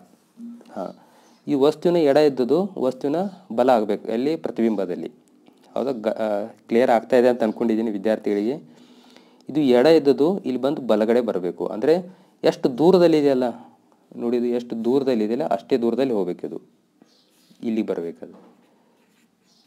ಈ ಭಾಗದಲ್ಲಿದೆಯಾ? ಹಾಗಿದ್ರೆ ಇದು ಚೇಂಜ್ ಆಗಿಲ್ಲ, ಮಿರರ್ ಇಮೇಜ್ ಆಗಿಲ್ಲ ಇದು. ಹಾಗಾಗಿ ಇದು ಕೂಡ ರಾಂಗ್. ನಮ್ಮ ಆನ್ಸರ್ ಯಾವುದು? First options. ವಿದ್ಯಾರ್ಥಿಗಳಿಗೆ ಅಂಡರ್ಸ್ಟ್ಯಾಂಡ್ ಆಗಿದೆ ಅಂತ ಅಂದ್ಕೊಂಡಿದ್ದೀನಿ. ಇಲ್ಲಿ ನಾವು ವಸ್ತು ಮತ್ತು ಇದು ಪ್ರತಿಬಿಂಬ ಇವುಗಳನ್ನ ಗಮನಿಸಬೇಕು. ಇದು ಎಡ ಬಲ, ಮಧ್ಯದಲ್ಲಿ ಒಂದು ಗೆರೆ ಎಳ್ಕೋಬೇಕು. ಎಡ ಮತ್ತು ಬಲವನ್ನು ಗಮನಿಸಬೇಕು. ಆ ನಂತರ ಪ್ರತಿಬಿಂಬದಲ್ಲಿ ಕೂಡ ಸೇಮ್ ಸೈಜಿನ ಅದು ಚೌಕಿದ್ರೆ ಚೌಕ, ವೃತ್ತದರೆ ವೃತ್ತ ರಚನೆ ಮಾಡಿಕೊಂಡ ಇಲ್ಲಿ ಕೂಡ ಅರ್ಧ ಭಾಗ ಮಾಡಿ ಎಡ ಮತ್ತು ಬಲವನ್ನು ಬರ್ಕೊಳ್ಬೇಕು. ಇಲ್ಲಿ ವಸ್ತುವಿನಿಂದ ಆ ಆಕೃತಿಗಳು ಎಷ್ಟು ದೂರದಲ್ಲಿ ಇರುತ್ತಲ್ಲ ಅಷ್ಟೇ ದೂರದಲ್ಲಿ ಇರಬೇಕು. ಅದು ಇಲ್ಲಿ ಸಮೀಪದಲ್ಲಿದ್ದರೆ ಇಲ್ಲಿ ಏರೋ ಮಾರ್ಕ್ ಸಮೀಪದಲ್ಲಿದೆ, ಹಾಗಾಗಿ ಇಲ್ಲಿ ಏರೋ ಮಾರ್ಕ್ ಸಮೀಪದಲ್ಲಿ. ಇದು ನೋಡಿದ ರೈಟ್ ಸೈಡ್ ಇದೆ, ಇಲ್ಲಿ ಬಂದು ಲೆಫ್ಟ್ ಸೈಡ್ ಬಂದಿದೆ. ಈ ಏರೋ ಮಾರ್ಕ್ ದರ್ಪಣದಿಂದ ಹೊರಗಡೆ ಹೋಗ್ತಾ ಇದೆ, ದರ್ಪಣದಿಂದ ಹೊರಗಡೆ. ಇದು ಕೂಡ ದರ್ಪಣದಿಂದ ಹೊರಗಡೆನೇ ಹೋಗಬೇಕು ಈ ರೀತಿ. ಹೌದಾ? ವಿದ್ಯಾರ್ಥಿಗಳು ಈ ಪಾಯಿಂಟ್ಸನ್ನು ಗಮನಿಸಿಕೊಂಡ್ರೆ ನಾವು ಈಸಿಯಾಗಿ ವಾಟರ್ ಇಮೇಜಸನ್ನು ಮಿರರ್ ಇಮೇಜಸನ್ನು ಬಿಡಿಸ್ಬೋದಾಗಿದೆ. ಇದು ಪ್ರಶ್ನೆ ಈ ರೀತಿಯಾಗಿದೆ. ಇದು ವಸ್ತು, ಹೌದಾ? ಇದು ಡಿಫ್ರೆಂಟ್ ಟೈಪ್ ಕ್ವಶನ್ಸ್. ಇದು ಈ ವಸ್ತು ಏನಿದು ಗಡಿಯಾರ ಇದೆ. ಗಡಿಯಾರದಲ್ಲಿ ಸಮಯ ಎಷ್ಟಾಗಿದೆ? 6:30 ಆಗಿದೆ. ಗಡಿಯಾರದಲ್ಲಿ 6:30 ಸಮಯ ಆಗಿದ್ದರೆ ನಾವು ನಂಬರ್ಸ್ ಕೊಟ್ಟಿರಲ್ಲ, ಇಲ್ಲಿ ಓನ್ಲಿ ಏನು ಕೊಟ್ಟಿರ್ತಾರೆ? ನೀಡಲ್ಸ್ ಮಾತ್ರ ಕೊಟ್ಟಿರ್ತಾರೆ, ಏನು ಗಂಟೆ ಮತ್ತು ನಿಮಿಷದ ಮುಳುಗಳನ್ನು ಕೊಟ್ಟಿರ್ತಾರೆ. ಈ ರೀತಿ ಇದ್ದರೆ ಇದು ದರ್ಪಣದಲ್ಲಿ ಮಿರರ್ ಇಮೇಜ್ನಲ್ಲಿ ಯಾವ ರೀತಿ ಮೂಡುತ್ತೆ? ನಾವೇನು ಮಾಡ್ಬೋದು? ಡ್ರಾ ಮಾಡಿನೂ ಬರಿಬೋದು ಇದನ್ನು. ಯಾಕಂದರೆ ನಮ್ಗೆ ಗೊತ್ತಿದೆ ಕೋನಗಳ ಆಧಾರದ ಮ್ಯಾಗ ಇದು ನೇರವಾಗಿದ್ದರೆ ನೇರವಾಗಿಯೇ ಇರುತ್ತೆ ಇದು. ಹೌದಾ? ನೇರವಾಗಿಯೇ ಇರುತ್ತೆ. ಇದು ನೇರವಾಗಿಯೇ ಇರುತ್ತೆ. ಹೌದಾ? ಇದು ದರ್ಪಣದಿಂದ ಹೊರಗಡೆ ಹೋಗುತ್ತೆ ಮಧ್ಯಭಾಗದಿಂದ, ಈ ರೀತಿ ಹೊರಗಡೆ ಹೋಗ್ತಾ ಇದೆ. ಈ ರೀತಿ ಬರಬೇಕು. ಇದು ಆನ್ಸರ್ ಈ ರೀತಿ. ದರ್ಪಣದ ನಿಯಮಗಳು ಮತ್ತು ಗುಣಲಕ್ಷಣಗಳ ಆಧಾರದ ಮೇಲೆ ಬರಿಬೋದು, ಅಥವಾ ಇದಕ್ಕೊಂದು ಸೂತ್ರ ಇದೆ. ಏನಂತೇಳಿ 11:60 11:60 ಅಂದರೆ 12 ಗಂಟೆ, 11 ಗಂಟೆ 60 ನಿಮಿಷ. 11 ಗಂಟೆ 60 ನಿಮಿಷ ಅಂದರೆ ಅದು 12:00. ಇದರಲ್ಲಿ ಏನು ಕಳಿಬೇಕಂದ್ರೆ ನಮ್ಗೆ ಕೊಟ್ಟಿರುವಂಥ ಸಮಯವನ್ನು ಕೊಡಬೇಕು. ಈಗ ಸರಿಯಾದ ಸಮಯ ಎಷ್ಟು? 6:30. ಇದು ವಿದ್ಯಾರ್ಥಿಗಳಿಗೆ ಅಂಡರ್ಸ್ಟ್ಯಾಂಡ್ ಆಗ್ತಾ ಇದೆ ಅಂತ ಅಂದ್ಕೊಂಡಿದ್ದೀನಿ. ಇದನ್ನು ಒಂದು ಹಳೆ ಮೇಲೆ ಬಿಡಿಸಿ ತೋರಿಸ್ತೀನಿ ನಿಮ್ಗೆ. ಇಲ್ಲಿ ನಮ್ಮ ಪ್ರಶ್ನೆ ಏನಿದೆ ಅಂದರೆ ಸರಿಯಾದ ಸಮಯ 6:30 ಇದೆ, ಹಾಗಾಗಿ ದರ್ಪಣದ ಸಮಯ ಕಂಡುಹಿಡಲಿಕ್ಕೆ ಒಂದು ಸೂತ್ರ ಇದೆ. ಏನದು? 12 ಗಂಟೆ ಮೈನಸ್ ಸರಿಯಾದ ಸಮಯ ಅಂದರೆ ರಿಯಲ್ ಟೈಮ್ ಅಂತ ಕರಿತೀವಿ, ನೈಜ ಸಮಯ ಅಂತ ಕರೆಯೋಣ. ಈ 12 ಹೆಂಗೆ ಬರ್ಕೊಳ್ಬೋದು ನಾವು? 12 11:60 ಅಂತ ಬರಿಬೋದಲ್ಲ. ಅಂದರೆ 11 ಗಂಟೆಗೆ 60 ನಿಮಿಷ ಆದರೆ 12 ಗಂಟೆ ಆಗುತ್ತೆ. ಹೌದಾ? ಅದರಲ್ಲಿ ಈಗ ಕೊಟ್ಟಿರುವಂಥ ಸಮಯವನ್ನು ಮೈನಸ್ ಮಾಡಬೇಕು ನಾವು ನೇರವಾಗಿ. ಹೌದಾ? ನೋಡಿ, ಇವಾಗ 11:60 ಮೈನಸ್ 6:30 ನೋಡಿ. 0 6ರಲ್ಲಿ 3 ಕಳೆದ್ರೆ 3, 11ರಲ್ಲಿ 6 ಕಳೆದ್ರೆ 5. ಹಾಗಾಗಿ ನಮ್ಗೆ ಆನ್ಸರ್ ಎಷ್ಟು ಬಂತು? ದರ್ಪಣದಲ್ಲಿ 5:30 ಆಗಿರುತ್ತೆ. ಅಂದರೆ ರಿಯಲ್ ಟೈಮ್ 6:30 ಗಂಟೆ 6 ಗಂಟೆ 30 ನಿಮಿಷ ಆಗಿದ್ದರೆ ಅದು ದರ್ಪಣದಲ್ಲಿ ಯಾವ ರೀತಿ ಕಾಣಿಸುತ್ತೆ? 5 ಗಂಟೆ 30 ನಿಮಿಷ ಅಂತ ಕಾಣಿಸುತ್ತೆ. ಇದಕ್ಕೊಂದು ಏನು ಸೂತ್ರ? 12 ಮೈನಸ್ ನೈಜ ಸಮಯ ಅಥವಾ ಸರಿಯಾದ ಸಮಯ. ಸರಿಯಾದ ಸಮಯ ಅವ್ರು ಕೊಟ್ಟಿರ್ತಾರೆ. ನಾವೇನು ಮಾಡ್ಬೋದು? ನಾವಿಲ್ಲಿ ಈ 12ಅನ್ನು 11:60 ಅಂತ ಹೇಳಿ ಬರ್ಕೊಳ್ತೀವಿ. 11:60 ನಿಮಿಷ ಅಂದರೆ ಅದು 12 ಗಂಟೆನೇ ಆಗುತ್ತೆ, ಅಂದ್ರೆ ಈಸಿ ಆಗುತ್ತೆ. ಹಾಗಾಗಿ 12ರಲ್ಲಿ 6:30 ಕಳಿತೀವಿ, ಅಂದರೆ 11:60ರಲ್ಲಿ 6:30 ಕಳೆದ್ರೆ 5 ಗಂಟೆ 30 ನಿಮಿಷ. ಹಾಗಾಗಿ ಇದು ದರ್ಪಣದ ಸಮಯ, ಇದು ನೈಜ ಸಮಯ. ಅದನ್ನು ಪಿಕ್ಚರ್ನಲ್ಲಿ ತೋರಿಸಿದ್ದಾರೆ ಅವರ, ನೋಡೋಣ ಅದನ್ನು ಯಾವ ರೀತಿಯಾಗಿದೆ. ಇದು ಪಿಕ್ಚರ್ನಲ್ಲಿ ತೋರಿಸುವಂಥದ್ದು. ಹೌದಾ? ಇದು 6 ಗಂಟೆ ನೈಜ ಸಮಯ, ಇದು 5 ಗಂಟೆ 30 ದರ್ಪಣದ ಸಮಯ. ಇದನ್ನು ನಾವು ದರ್ಪಣದಿಂದ ಆ್ಯಂಗಲ್ ಆಧಾರದ ಮೇಲೂ ಕೂಡ ಬಿಡಿಸ್ಬೋದು. ಯಾವುದು? ಪತನ ಕೋನ ಮತ್ತು ಪ್ರತಿಫಲನ ಕೋನದ ಆಧಾರದ ಮೇಲೂ ಕೂಡ ಬಿಡಿಸ್ಬೋದು, ಅಥವಾ ನೇರವಾಗಿ ಸೂತ್ರದ ಸಹಾಯದಿಂದ ಬಿಡಿಸ್ಬೋದಾಗಿದೆ. ವಿದ್ಯಾರ್ಥಿಗೆ ಅಂಡರ್ಸ್ಟ್ಯಾಂಡ್ ಆಗಿದೆ ಅಂತ ಅಂದ್ಕೊಂಡಿದ್ದೀನಿ. ಇಲ್ಲಿ ನಾವು ಪ್ರಶ್ನೆ ಗಮನಿಸಿದರೆ ಇದು ಡ್ರೀಮ್ ಕ್ಯಾಪಿಟಲ್ ಲೆಟರ್ಸ್ ಕೊಟ್ಟಿದ್ದಾರೆ. ನಾವೀಗಾಗಲೇ ಕ್ಯಾಪಿಟಲ್ ಲೆಟರ್ಸನ್ನು ಸ್ಟಡಿ ಮಾಡಿದ್ದೀವಿ, ಒಂದು ನಿಮಿಷ ತೋರಿಸ್ತೀನಿ ಅವನ್ನ. ಇದು ಕ್ಯಾಪಿಟಲ್ ಲೆಟರ್ಸ ಎ ಮತ್ತು ಎಚ್ ಐ ಚೇಂಜ್ ಆಗಲ್ಲ, ಎಮ್ ಕೂಡ ಚೇಂಜ್ ಆಗಲ್ಲ. ಅದೇ ರೀತಿ ಓ ಚೇಂಜ್ ಆಗಲ್ಲ, ಟಿ ಚೇಂಜ್ ಆಗಲ್ಲ, ಯು ಚೇಂಜ್ ಆಗಲ್ಲ, ವಿ ಚೇಂಜ್ ಆಗಲ್ಲ, ಡಬ್ಲ್ಯೂ ಚೇಂಜ್ ಆಗಲ್ಲ, ಎಕ್ಸ್ ಚೇಂಜ್ ಆಗಲ್ಲ, ವಾಯ್ನು ಕೂಡ ಚೇಂಜ್ ಆಗದೆ ಹಾಗೆ ಉಳಿತವೆ. ಇನ್ನು ಉಳಿದವುಗಳು ಚೇಂಜ್ ಆಗುತ್ತೆ. ಇದು ಬಿ ಇದ್ದದ್ದು ಈ ರೀತಿಯಾಗಿ, ಡಿ ಇದ್ದದ್ದು ಈ ರೀತಿಯಾಗಿ. ಹೌದಾ? ಪ್ರಶ್ನೆಯಲ್ಲಿ ಗಮನಿಸೋಣ, ನೋಡ್ಕೊಳ್ಳಿ ವಿದ್ಯಾರ್ಥಿಗಳೇ. ಇಲ್ಲಿ ಪ್ರಶ್ನೆ ಡ್ರೀಮ್ ಇದೆ, ಅದು ಮಿರರ್ ಇಮೇಜ್ನಲ್ಲಿ ಯಾವ ರೀತಿ ಆಗಿರುತ್ತೆ ನಾವು ಗಮನಿಸಬೇಕಾದ್ರೆ ಇಲ್ಲಿ ಎಮ್ ಇದೆ, ಮೊದಲಿಗೆ ಎಮ್ನೇ ಬರಬೇಕು. ಎಮ್ ಚೇಂಜ್ ಆಗಲ್ಲ, ಅದು ಅನ್ಚೇಂಜ್ಡ್, ಅದು ಹೇಗಿದ್ದೇನೆ ಹಾಗೆ ಎಮ್. ಹಾಗಾಗಿ ಈ ಆಪ್ಷನ್ ಅಂತೂ ಆಗಲಿಕ್ಕೆ ಸಾಧ್ಯ ಇಲ್ಲ, ಎರಡನೇ ಆಪ್ಷನ್. ಇನ್ನು ಎರಡನೇದು ಎ ಇದೆ, ಏನು ಕೂಡ ಅನ್ಚೇಂಜ್ಡ್, ಅದು ಹೇಗಿದೆಯೋ ಹಾಗೆ ಇರುತ್ತೆ. ನೋಡಿದ ದರ್ಪಣದಿಂದ ಹೊರಗಡೆ ಹೋಗ್ಬೇಕು, ನಾವು ದರ್ಪಣದಿಂದ ಹೊರಗಡೆ ಬರಬೇಕು, ಈ ರೀತಿ ಗೊತ್ತಾಯ್ತಾ. ಇನ್ನು ಇ ಇದೆ, ಇಯನ್ನು ಗಮನಿಸಿದರೆ ನಮಗೆ ಗೊತ್ತಿದೆ ಈ ಯಾವ ರೀತಿ ಆಗುತ್ತೆ, ಅದು ಚೇಂಜ್ ಆಗುತ್ತೆ, ಹೌದಾ. ಇವು ಗೆರೆಗಳು ಈ ರೀತಿ ಆಗಬೇಕದು ಇ. ನೋಡಿದು ಇದು ನೇರವಾದ ರೇಖೆ ಎಡಗಡೆ ಸೈಡ್ ಇದೆ, ನೇರವಾದ ರೇಖೆ ಬಲಗಡೆ ಬರಬೇಕು. ನೋಡಿ ಇದರಲ್ಲಿ ಇದು ಆ್ಯಸ್ ಇಟ್ ಈಸ್ ಬರೆದಿದ್ದಾರೆ, ಹೌದಾ. ಈ ಆಪ್ಷನ್ ಆಗಲಿಕ್ಕೆ ಸಾಧ್ಯ ಇಲ್ಲ. ಆನಂತರ ಇಲ್ಲಿ MAE ಓಕೆ ಇದೆ. ನೆಕ್ಸ್ಟ್ ಆರ್ ತೆಗೆದುಕೊಳ್ಳೋಣ. ಆರ್ ಇನ್ನು ನೇರವಾದ ಗೆರೆ ಎಡಗಡೆ ಇದೆ, ಹೌದಾ. ಇಲ್ಲಿ ನಾನು ದೊಡ್ಡ ಅಕ್ಷರಲ್ಲಿ ಬರಿತೀನಿ. ಇದು ಆರ್, ಇದು ನೇರವಾದ ಗೆರೆ ಲೆಫ್ಟ್ ಸೈಡ್ ಇದೆ, ಇದು ರೈಟ್ ಸೈಡ್ ಹೋಗ್ಬೇಕು. ರೈಟ್ ಸೈಡ್ ಹೋಗಿ ಈ ರೀತಿಯಾಗಿ ಹೀಗೆ ಬರಬೇಕು ಅದು, ಹೌದಾ. ಈ ಎರಡು ಸೈಡ್ ಇದೆಯಾ, ಇಲ್ಲಿಯೂ ಇದೆ, ಇಲ್ಲಿದೆ, ಓಕೆ. ಇದು ಡಿ ಏನಾಗುತ್ತೆ ಅಂದರೆ ಡಿ ಚೇಂಜ್ ಆಗಬೇಕು, ದೊಡ್ಡದು ಇದೆ, ಹೌದಲ್ಲ. ಇದು ಗೋಲಾಕಾರ ಇದ್ದದ್ದು ಈ ರೀತಿ ಬರಬೇಕು. ಇದು ಲೆಫ್ಟ್ ಸೈಡ ನೇರವಾದ ಗೆರೆ ಇದೆ, ರೈಟ್ ಸೈಡ್ ನೇರವಾದ ರೇಖೆ, ಉಬ್ಬಿದ ಭಾಗ ಬಲಭಾಗಕ್ಕಿದೆ, ಇದು ಎಡಭಾಗಕ್ಕೆ ಬರಬೇಕು ಈ ರೀತಿ. ಹಾಗಾಗಿ ನಮ್ಮ ಆಪ್ಷನ್ ಆನ್ಸರ್ ಯಾವುದು, ಸಾರಿ ಇದು ತಪ್ಪು, ಯಾಕಂದರೆ ಡಿ ಆ್ಯಸ್ ಇಟ್ ಈಸ್ ಕೊಟ್ಟಿದ್ದಾರೆ ಅವರು. ನಮ್ಮ ಆನ್ಸರ್ ಏನು, ಮೂರನೇದು, ಇದು ಆನ್ಸರ್. ಇದು ಅಂಡರ್ಸ್ಟ್ಯಾಂಡ್ ಆಗಿದೆ ಅಂತ ಅಂದ್ಕೊಂಡಿದ್ದೀನಿ ವಿದ್ಯಾರ್ಥಿಗಳು. ನೋಡೋ ನೆಕ್ಸ್ಟ್ ಎರಡನೇ ಕ್ವೆಶನ್, ನ್ಯೂಸ್.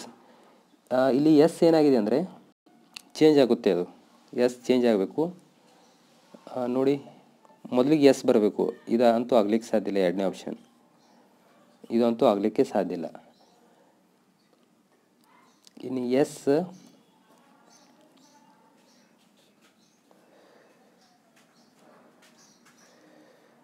ವಿದ್ಯಾರ್ಥಿ ಗಮನಿಸೋಣ. ಇಲ್ಲಿ ಇದು ನೋಡಿದ್ದು ಎಸ್, ಆಮೇಲೆ ಇದು ಎನ್, ಎಸ್, ಡಬ್ಲ್ಯೂ ಚೇಂಜ್ ಆಗಲ್ಲ, ಈ ರೀತಿಯಾಗಿದೆ.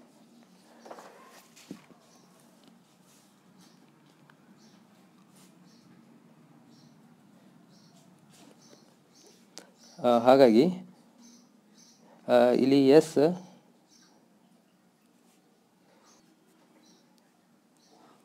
ನಾವು ಗಮನಿಸಿದರೆ, ಈ ರೇಖೆಯನ್ನು ಗಮನಿಸಿದರೆ ಈ ರೀತಿಯಾಗಿ ಬರುತ್ತೆ ಎಸ್, ಹೌದಾ. ಇಲ್ಲಿ ಓಪನ್ ಭಾಗ ಯಾವ ಕಡೆ ಇದೆ ಅಂದರೆ ಮೇಲಿನ ಓಪನ್ ಭಾಗ ದರ್ಪಣದ ಕಡೆಗಿದೆ, ಹಾಗಾಗಿ ಮೇಲಿನ ಓಪನ್ ಭಾಗ ದರ್ಪಣದ ಕಡೆಗೆ, ಕೆಳಗಿನ ಓಪನ್ ಭಾಗ ಕೆಳಗಿನ ಓಪನ್ ಭಾಗ ದರ್ಪಣದ ಹೊರಗಿದೆ, ಇದು ಹೊರಗಿದೆ, ಓಕೆ. ಡಬ್ಲ್ಯೂ ಚೇಂಜ್ ಆಗಲ್ಲ, ಆ್ಯಸ್ ಇಟ್ ಈಸ್, ಇದು ಹಾಂ ಡಬ್ಲ್ಯೂ ಆ್ಯಸ್ ಇಟ್ ಈಸ್. ಇನ್ನು ಈ ಚೇಂಜ್ ಆಗಬೇಕು, ಹೌದಾ. ಇಲ್ಲಿ ಬರೆದಿದ್ದೀವಿ ನೋಡಿ, ಇದು ಈ ರೀತಿಯಾಗಿ ಈ ಎನ್ ಕೂಡ ಚೇಂಜ್ ಆಗಬೇಕು, ಎನ್ ಕೂಡ ಚೇಂಜ್ ಆಗಬೇಕು. ಇಲ್ಲಿ ಎನ್ ಮೊದಲಿಗೆ ಎನ್ ಯಾವ ರೀತಿ ಚೇಂಜ್ ಆಗಬೇಕಂದ್ರೆ ಇದು ನೇರವಾದ ರೇಖೆ, ಆಮೇಲೆ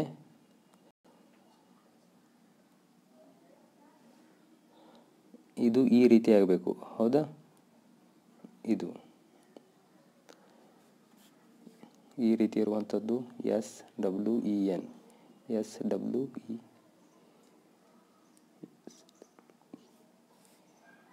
SWE. ಎರಡು ಸೇಮ್ ಇದೆ, ಆನ್ಸರ್ ಒಂದಿದು. ಒಂದು ವೇಳೆ ಎರಡು ಸೇಮ್ ಇದ್ದರೆ, ಸೇಮ್ ಇದೆಯಲ್ಲ,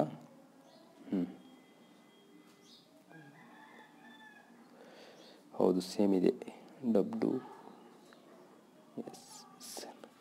ಹಾಗಾಗಿ ಇದು ಕೂಡ ಆನ್ಸರ್ ಆಗುತ್ತೆ. ಒಂದು ವೇಳೆ ಈ ರೀತಿಯಾಗಿ ಆಪ್ಷನ್ಸ್ ಎರಡು ಸಿಗೋ ಸಾಧ್ಯತೆ ಇದ್ದರೆ ಇದಕ್ಕೆ ಹಾಕಿದ್ರು ಕೂಡ ಸರಿಯಾದ ಮಾರ್ಕ್ಸ್, ಇದಕ್ಕೆ ಹಾಕಿದ್ರು ಕೂಡ ಸರಿಯಾದ ಮಾರ್ಕ್ಸ್ ಕೊಡ್ತಾರೆ. ಸ್ಮಾಲ್ ಲೆಟರ್ಸ್ ಇದ್ದಾಗ ಇಲ್ಲಿ ನಾವು ಸ್ಮಾಲ್ ಲೆಟರ್ಸನ್ನು ಗಮನಿಸ್ತೀವಿ, ಹೌದಾ. ಸ್ಮಾಲ್ ಲೆಟರ್ಸನ್ನು ಬರೆಯುವಾಗ ನಾವೇನು ಮಾಡ್ಬೋದು, ಯಾವುದೇ ಒಂದು ಇದು ಎ ಕೊಂಡಿದ್ದಾರೆ ಅಂತ ಭಾವಿಸೋಣ, ಹೌದಾ. ಅದನ್ನು ಮಧ್ಯದಲ್ಲಿ ಅರ್ಧ ಭಾಗ ಮಾಡ್ಕೊಳ್ಬೇಕು. ಅರ್ಧ ಭಾಗ ಮಾಡಿ ನಾವೇನು ಮಾಡ್ತೀವಿ ಅಂದರೆ ಇದು ಹೊರಗಡೆ ಇದೆ, ಹೌದಾ. ಇದು ಕೂಡ ಹೊರಗಡೆ ಬರಬೇಕು, ಈ ರೀತಿ ಹೊರಗಡೆ ಇದು ಒಳಗಡೆ ಬಂದಿದೆ, ಇದು ಒಳಗಡೆ, ಹೌದಾ, ಹೀಗೆ. ಆಮೇಲೆ ಇದು ಗೋಲಾಕಾರದ ಭಾಗ ಏನೈತಲ್ಲ ಅದು ಹೊರಗಡೆ. ಈ ರೀತಿಯಾಗಿ ನಾವು ಕಾನ್ಸೆಪ್ಟ್ ಅಂತ ತಿಳ್ಕೊಬೇಕಾಗುತ್ತೆ. ಹಾಗಾಗಿ ಇದು ಜೆಲಸ್. ಇಲ್ಲಿ ಎಸ್ ಮೊದಲಿಗೆ ಬರಬೇಕು. ಅದು ಮೊದಲಿಗೆ ಇಲ್ಲಿದೆ, ಇದಾಗಲಿಕ್ಕೆ ಸಾಧ್ಯ ಇಲ್ಲ, ಇದು ಆಗಲಿಕ್ಕೆ ಸಾಧ್ಯ ಇಲ್ಲ. ಇದು ಎಸ್ ಆ್ಯಸ್ ಇಟ್ ಈಸ್ ಬರೆದಿದ್ದಾರೆ ಅವರು, ಹೌದಾ. ಇಲ್ಲಿ ಎಸ್ ಇದೆ, ಇದು ಎಸ್ ಇದೆ, ಆ್ಯಸ್ ಇಟ್ ಈಸ್ ಆಗಲ್ಲ, ಚೇಂಜ್ ಆಗಬೇಕು ಅದು. ಹಾಗೆ ಆಪ್ಷನ್ ಇದು ಆನ್ಸರ್. ಇಲ್ಲಿ 4ನೇದು ಕೊಟ್ಟಿದ್ದಾರೆ 3 1 2 5 6 8 ಅಂಥೇಳಿ. ಇಲ್ಲಿ 8 ಮೊದಲಿಗೆ ಬರಬೇಕು, ಇದು ಆಗ್ಲಿಕ್ಕೆ ಸಾಧ್ಯ ಇಲ್ಲ. ಇನ್ನು ಗಮನಿಸೋಣ. 8 ಆದ ನಂತರ ಇದು 8 ಆ್ಯಸ್ ಇಟ್ ಈಸ್ ಅನ್ಚೇಂಜ್ಡ್. ಇದು 6 ಇದೆ, 6ಅನ್ನು ನೋಡಿದು, ಇದು 6 ಹೀಗಿದೆ, ಹೌದಾ. ಅದು ಇಲ್ಲಿ ಏನಾಗಬೇಕು, ಈ ರೀತಿ ಬರಬೇಕು. 8 6 ಓಕೆ. ಇದು 5 ನೋಡಿ ಹೀಗೆ ಬರಬೇಕು ಅದು, ಹೌದಾ, ಹೀಗೆ ಈ ರೀತಿಯಾಗಿ 5, ಇದು ಓಕೆ. ಇನ್ನು 2 ಇದೆ, 2 ಈ ರೀತಿ ಹೀಗೆ ಬರಬೇಕು, 2 ಓಕೆ, ಇಲ್ಲಿ ಓಕೆ. ಇನ್ನು 1 ಹೀಗೆ ಬಂದು ಎರೋ ಮಾರ್ಕ್, ಇದು ಎರೋ ಮಾರ್ಕ್ ಹೊರಗಡೆ ಇದೆ, ಇದು ಹೊರಗಡೆ ಹೋಗಬೇಕು. ಇದು 3. 8 6 5 2 1 3, 8 6 5 2 1 3. ಇದರಲ್ಲಿ ಕೂಡ 2 ಆಪ್ಷನ್ಸ್ ಬರ್ತಾಯಿಲ್ಲ.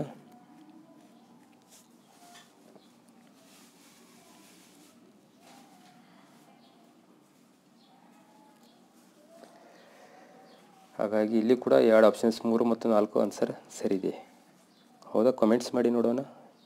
8 6 5 2 1 3, 8 6 5 2 1 3, 8 6 5 2 1 3, ಎರಡು ಸೇಮ್ ಇವೆ. ಹಾಗಾಗಿ ವಿದ್ಯಾರ್ಥಿಗಳು ಕಮೆಂಟ್ಸ್ ಮಾಡಿ 3 ಮತ್ತು 4ರಲ್ಲಿ ಯಾವ್ದು ಸರಿ ಅಂಥೇಳಿ. ಎರಡು ಸೇಮ್ ಕಾಣಿಸ್ತಾ ಇದೆ.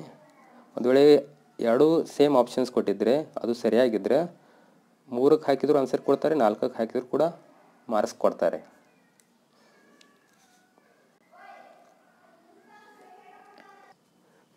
ಇಲ್ಲಿ ವಾಟರ್ ಇಮೇಜಸ್ ಇದೆ.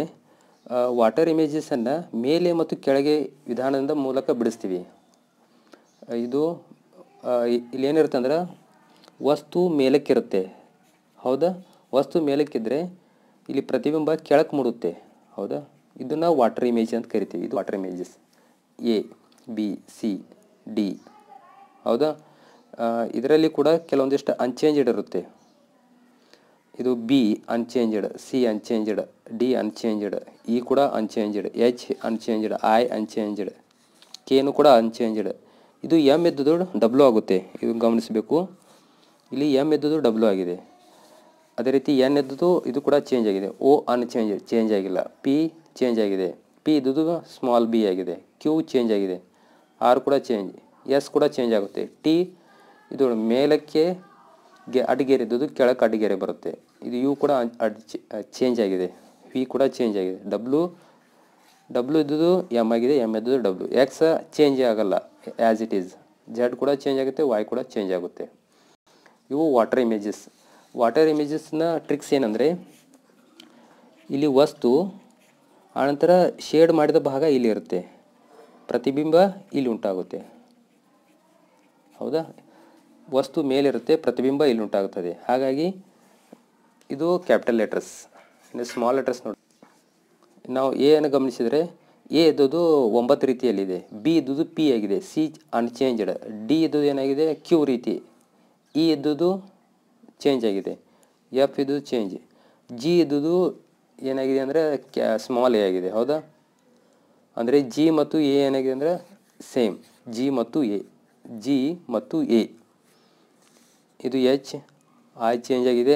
ಐನ ಇದು ಬಿಂದು ಮೇಲಕ್ಕಿದ್ರೆ ಐನ ಬಿಂದು ಕೆಳಕ್ಕೆ ಬರುತ್ತೆ. ಇದು J, ಎಲ್ಲ ಚೇಂಜ್ ಆಗಲ್ಲ, ಆ್ಯಸ್ ಇಟ್ ಈಸ್ ಇರುತ್ತೆ. M ಇದ್ದದ್ದು W ರೀತಿಯಲ್ಲಿ, N ಚೇಂಜ್ ಆಗಿದೆ, O ಆ್ಯಸ್ ಇಟ್ ಈಸ್. ಇದು P ಇದ್ದದ್ದು B, Q ಇದ್ದದ D ಆಗಿದೆ, ನೋಡಿದ. A ಇದ್ದದ G ಆಗಿದೆ, Q ಇದ್ದದ್ದು D ಆಗಿದೆ. R ಅನ್ಚೇಂಜ್ಡ್, S ಚೇಂಜ್ ಆಗಿದೆ, T ಚೇಂಜ್ ಆಗಿದೆ, U ಚೇಂಜ್ ಆಗಿದೆ, V ಚೇಂಜ್ ಆಗಿದೆ, W ಇದ್ದದ್ದು M ಆಗಿದೆ, ಎಕ್ಸ್ ಚೇಂಜ್ ಆಗಿಲ್ಲ, ಆ್ಯಸ್ ಇಟ್ ಈಸ್ ಇದೆ. ವಾಯ್ ಚೇಂಜ್ ಆಗಿದೆ, ಝೆಡ್ ಕೂಡ ಚೇಂಜ್ ಆಗಿದೆ. ಇಲ್ಲಿ ನಾವು ಗಮನಿಸಬೇಕು, ಎ ಇದ್ದದ್ದು ಜಿ ಆಗಿದೆ, ಜಿ ಇದ್ದದ್ದು ಎ ಆಗಿದೆ, ಇದು ಡಬ್ಲ್ಯೂ ಇದ್ದದ್ದು ಎಮ್ ಆಗಿದೆ, ಕ್ಯೂ ಇದ್ದದ್ದು ಡಿ ಆಗಿದೆ, ಡಿ ಇದ್ದದ್ದು ಕ್ಯೂ ಆಗಿದೆ. ಇವುಗಳನ್ನ ನೆನಪಿನಲ್ಲಿ ಇಟ್ಕೊಳ್ಬೇಕು. ಆನಂತರ ಉಳಿದಂತೆ ಸಿ ಚೇಂಜ್ ಆಗಿಲ್ಲ, ಅದೇ ರೀತಿ ಎಕ್ಸ್ ಕೂಡ ಚೇಂಜ್ ಆಗಿಲ್ಲ. ಇದಿಷ್ಟು ಸ್ಮಾಲ್ ಲೆಟರ್ಸ್. ಇನ್ನು ನಂಬರ್ಸ್ ಗಮನಿಸಿದರೆ ಇದು ವಾಟರ್ ಇಮೇಜಸ್, ಹೌದಾ. ಇದು ಒಂದು ಅಂದರೆ ನೀರಿನ ಪ್ರತಿಬಿಂಬಗಳು, ಒಂದು ಚೇಂಜ್ ಆಗಿದೆ ನೋಡಿ, ಇದು ಈ ರೀತಿಯಲ್ಲಿ. 5 ಇದ್ದದ್ದು 2 ರೀತಿಯಲ್ಲಿ ಕಾಣಿಸುತ್ತೆ, ಹೌದಾ. 5 ಮತ್ತು 2 ರೀತಿಯಲ್ಲಿ. ಇದು ಕೂಡ 2 ಮತ್ತು 5 ಸೇಮ್. 7 8 ಅನ್ಚೇಂಜ್ಡ್ ಮತ್ತು 0 ಅನ್ಚೇಂಜ್ಡ್. 8 ಮತ್ತು 1 ಅನ್ಚೇಂಜ್. ಯಾವಾಗಲೂ ಒಂದನ್ನು ಈ ರೀತಿಯಾಗಿ ಬರೀತಾರೆ, ಹೌದಾ. ಒಂದನ್ನು ನಾವು ಬರಿತೀವಲ್ಲ ಹೀಗೆ ಬರೆಯಲ್ಲ, ಒಂದು ಅಡ್ಗೆರಿ, ಒಂದು ಸ್ಮಾಲ್ ಏರೋ ಮಾರ್ಕ್ ನೋಡಿ ವಿದ್ಯಾರ್ಥಿಗಳೇ. ಇದು ವಾಟರ್ ಮಾರ್ಕ್ ಇದ್ದರೆ ಅಂದರೆ ವಾಟರ್ ಇಮೇಜಸ್ ಇದ್ದರೆ ನಮಗೆ ಪ್ರತಿಬಿಂಬ ಏನಾಗುತ್ತೆ ಅಂದರೆ ಕೆಳಕ್ಕೆ ಮೂಡುತ್ತೆ, ಹೌದಾ. ಇಲ್ಲಿ ಇಂಪಾರ್ಟೆಂಟ್ ಏನಂದ್ರೆ ದರ್ಪಣ ಇಮೇಜಲ್ಲಿ ಲೆಫ್ಟ್ ರೈಟ್ ಇಂಪಾರ್ಟೆಂಟ್, ಹೌದಾ. ಲೆಫ್ಟ್ ಇದ್ದದ್ದು ರೈಟ್ ಆಗುತ್ತೆ, ರೈಟ್ ಇದ್ದು ಲೆಫ್ಟ್, ಅಂದರೆ ಎಡ ಮತ್ತು ಬಲ ಚೇಂಜ್ ಆಗುತ್ತೆ. ಇಲ್ಲಿ ಮೇಲೆ ಮತ್ತು ಕೆಳಗೆ ಚೇಂಜ್ ಆಗುತ್ತೆ. ಮೇಲಿದ್ದದ್ದು ಕೆಳಗೆ ಆಗುತ್ತೆ,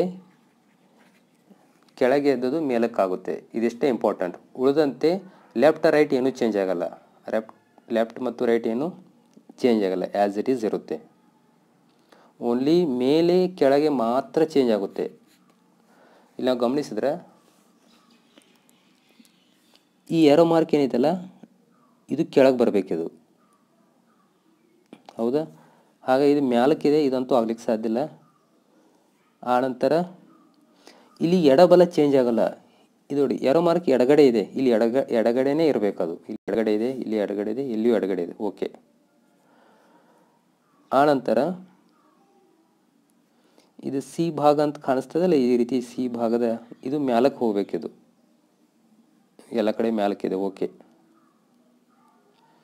ಆಮೇಲೆ ಈ ಏರೋ ಮಾರ್ಕ್ ಏನಿದೆಯಲ್ಲ ಇದು ಕೆಳಗೆ ಬರಬೇಕು. ಇದೊಂದು ಈ ರೀತಿ ಅಡ್ಗೆರೆ ಹೇಳ್ಕೋಬೇಕು ಇದಕ್ಕೊಂದು, ಹೌದಾ. ಅಡ್ಗೆರೆಯಿಂದ ಕೆಳಗೆ ಬರಬೇಕು. ನೋಡೋಣ, ಇಲ್ಲೊಂದು ಅಡ್ಗೆರೆ, ಇಲ್ಲೊಂದು ಅಡ್ಗೆರೆ, ಇಲ್ಲೊಂದು ಅಡ್ಗೆರೆ, ಇದು ಮಧ್ಯ ಭಾಗದ ಕಡೆಗೆ ಐತಿ.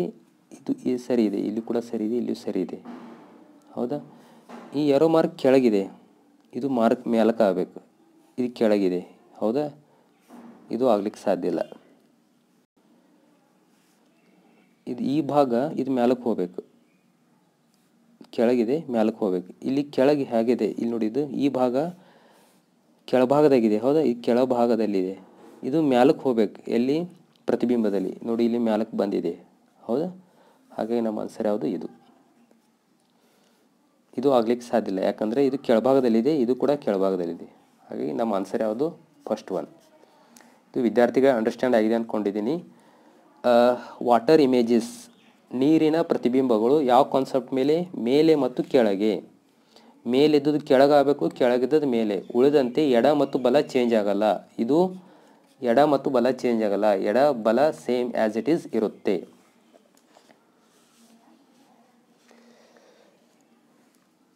ಇದು RJ ಏನೋ ಕೊಟ್ಟಿದ್ದಾರೆ, ಇದರದ್ದು ಏನಾಗಬೇಕು, ಆಪ್ಷನ್ಸ್ ಕೊಟ್ಟಿದ್ದಾರೆ, ನೋಡೋಣ, ಚೆಕ್ ಮಾಡೋಣ. ಸೇಮ್ ಅವುಗಳದ್ದು ಏನಾಗಬೇಕು, ಮೇಲಿದ್ದು ಕೆಳಗೆ ಬರಬೇಕಷ್ಟೇ. R ಫಸ್ಟೇ ಇರಬೇಕು, ಓಕೆ, ಸರಿ ಇದೆ, ಎಲ್ಲ ಸರಿ ಇದೆ. ನಾವು ಒಂದು ಸಲ ಕ್ಯಾಪಿಟಲ್ ಲೆಟರ್ಸನ್ನು ಗಮನಿಸೋಣ. ಇದು ನೋಡಿ, ಇದು R ಇದೆ, ಹೌದಾ. R ಈ ರೀತಿ ಇದ್ದದ್ದು ಈ ರೀತಿ ಬರೆದಿದ್ದಾರೆ, ಸೇಮ್. ನೋಡಿ, ಇದು ಹಿಂಗೆ ಈ ರೀತಿ ಎಲ್ಲ ಕಡೆ ಆರ್ಸ್. ಇನ್ನು ಜೆ ಏನು ಮಾಡಿದ್ದಾರೆ ಅಂದರೆ ಇಲ್ಲಿ ಅನ್ಚೇಂಜ್ ಇಟ್ಟಿದ್ದಾರೆ. ಇಲ್ಲಿ ಜೆ ಏನಿದೆ ನೋಡಿ, ಜೆ ಚೇಂಜ್ ಆಗಬೇಕದು ನೋಡಿ, ಇದು ಈ ರೀತಿ. ಹಾಗಾಗಿ ಇದು ಆಪ್ಷನ್ ಆಗಲಿಕ್ಕೆ ಸಾಧ್ಯ ಇಲ್ಲ. ನೆಕ್ಸ್ಟ್ ಇಲ್ಲಿ ಎಸ್ ಆ್ಯಸ್ ಇಟ್ ಈಸ್ ಇಟ್ಟಿದ್ದಾರೆ, ಇಲ್ಲಿ ಓಕೆ ಇದೆ. ಕೆ ಇಲ್ಲಿ ಆ್ಯಸ್ ಇಟ್ ಈಸ್ ಇಟ್ಟಿದ್ದಾರೆ, ಹೌದಾ. ಇದನ್ನು ಚೇಂಜ್ ಮಾಡಬೇಕು, ತೆಗಿಬೇಕು. ಇನ್ನು ನೆಕ್ಸ್ಟ್ 5 ಚೇಂಜ್ ಮಾಡಿದ್ದಾರೆ, ಓಕೆ. ಎಲ್ ಚೇಂಜ್ ಮಾಡಿದ್ದಾರೆ. ಐ ಚೇಂಜ್ ಇದೆ, ಇದು ಡಬ್ಲ್ಯೂ ಡಬ್ಲ್ಯೂ, ಕ್ಯೂ ಇಲ್ಲಿ ಕ್ಯೂ ಆ್ಯಸ್ ಇಟ್ ಈಸ್ ಇದೆ ನೋಡಿ, ಇದು ಕ್ಯೂ ಆ್ಯಸ್ ಇಟ್ ಈಸ್ ಇಟ್ಟಿದ್ದಾರೆ. ಹಾಗಾಗಿ ನಮ್ಮ ಆನ್ಸರ್ ಯಾವುದು? ಇದು.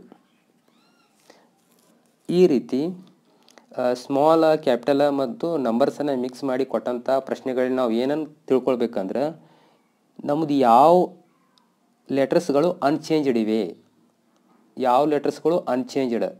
ಹೌದಾ? ಈಗ ಕ್ಯಾಪಿಟಲ್ನಲ್ಲಿ ಡಿ ಅನ್ಚೇಂಜ್ಡ್, ಡಿ ಚೇಂಜ್ ಆಗಲ್ಲ. ಅದೇ ರೀತಿ ಇ ಚೇಂಜ್ ಆಗಲ್ಲ. ಹೌದಾ? ಎಚ್ ಚೇಂಜ್ ಆಗಲ್ಲ, ಐ ಚೇಂಜ್ ಆಗಲ್ಲ, ಕ್ಯಾಪಿಟಲ್ ಕೆ ಕೂಡ ಚೇಂಜ್ ಆಗಲ್ಲ, ಓ ಚೇಂಜ್ ಆಗಲ್ಲ. ಹೌದಾ? ಎಕ್ಸ್ ಚೇಂಜ್ ಆಗಲ್ಲ. ಇವುಗಳನ್ನು ಹೊರತುಪಡಿಸಿ ಉಳಿದುದೆಲ್ಲ ಚೇಂಜ್ ಆಗಬೇಕು. ಹೌದಾ? ಉಳಿದುದೆಲ್ಲ ಚೇಂಜ್ ಆಗಬೇಕು.